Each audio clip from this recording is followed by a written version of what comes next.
అవసరం లేదు. అదేవిధంగా మత్స్యకారులకు ఆ భరోసా లేదు, ఎవరికి కూడా చెప్పుకోదగ్గ భరోసా లేదు.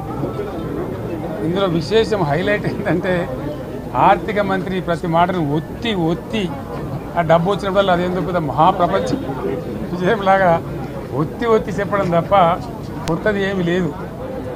ఒత్తి పలుకులు పలకడం తప్ప కొత్తగా చెప్పింది ఏమీ లేదు.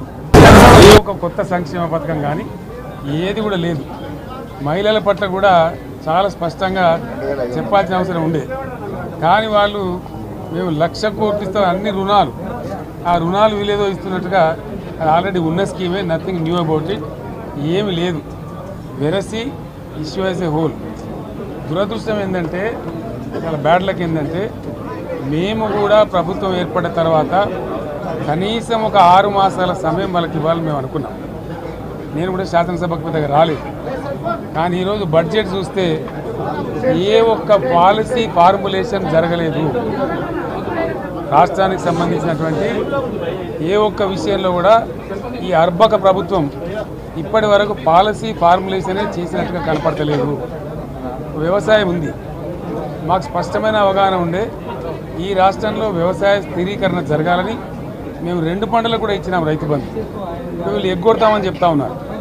మేమేదో రైతులకు ఇచ్చిన డబ్బును దాన్ని పాడు చేసినాము, చెడగొట్టినాము, దుర్వినియోగం చేసామన్న పద్ధతిలో దురదృష్టకరమైన వ్యాఖ్యలు చేస్తూ ఉన్నారు. అంటే ఇది పూర్తిగా రైతు శత్రు ప్రభుత్వం అనేది తెలుస్తూ ఉంది.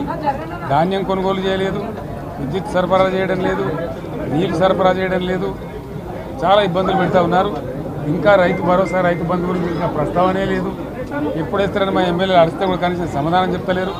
కాబట్టి రైతులను వంచింది ప్రభుత్వం, వృత్తి కార్మికులను వంచింది. ఒక్క పాలసీ, ఇండస్ట్రియల్ పాలసీ ఏమిటి?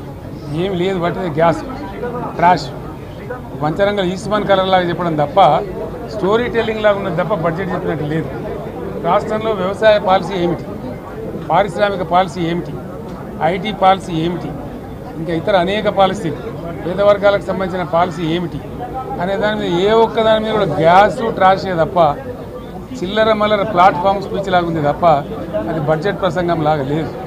రాజకీయ సభలలో చెప్పినట్టుంది తప్ప ఏ ఒక్క పాలసీని కూడా నిర్దిష్టంగా ఈ పనిని మేము ఎట్లా సాధిస్తాం, మా గోల్స్ ఇవి, మా టార్గెట్స్ ఇవి అనే పద్ధతి కానీ పద్దు కానీ లేదు. ఇది పేదల బడ్జెట్ కాదు, రైతుల బడ్జెట్ కాదు, యువల బడ్జెట్. విశ్లేషణలో మీకు తెలుస్తుంది. భవిష్యత్తులో బ్రహ్మాండంగా మేము దీన్నంతా కూడా చీల్చి చెండాడబోతాం. Thank you.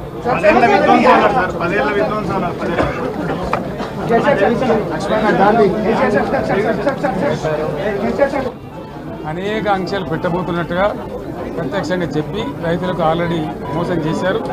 బడ్జెట్లో వాళ్ళ నైజం కూడా స్పష్టంగా బయటపడింది. గత ప్రభుత్వం అన్ని రాష్ట్రాల్లో అన్ని